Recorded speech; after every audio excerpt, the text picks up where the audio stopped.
ดเป็นคนมันแสนลำบากปากกับใจบ่คงกันเลยออกไปบ่สมมาจา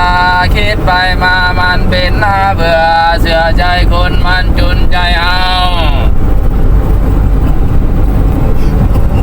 ได้กอดเขาแล้วมันดีใจโอ้ยบักครั้ง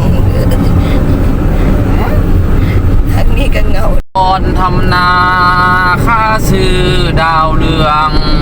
มาอยู่ในเมืองเป็นลังลงทายนั่ง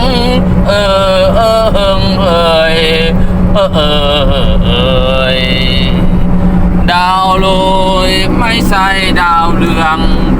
มาอยู่ในเมืองเป็นดาวมหาลัย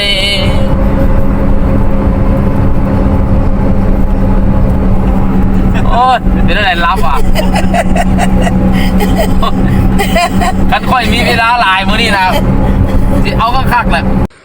กาเพิ่นว่าสัตว์จะเฮืองเมืองจะเก่าอาศัยเพิ่งคนดีสัตว์จะเฮืองห้องสีเพิ่งผู้มีความรู้อนุสนปัญญาผู้เวียงวังสิเป็นป่าพัฒนาบุหอนก้าวสิหันหน้าเพิ่งผู้ใดกาต้มน้องงัวเนาะต้มน้องงัวกินคู่กับบ่องฟินถือว่ายาดีเจ็บหลังเจ็บแอวเจ็บเส้นเจ็บเอ็นเจ็บคอเจ็บหยังก็ดีเนาะ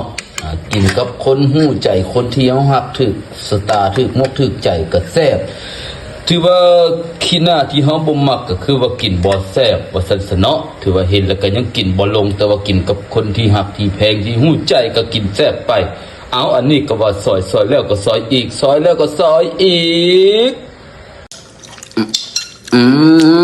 ต้มน่องงัวยังอยู่หม้ออยู่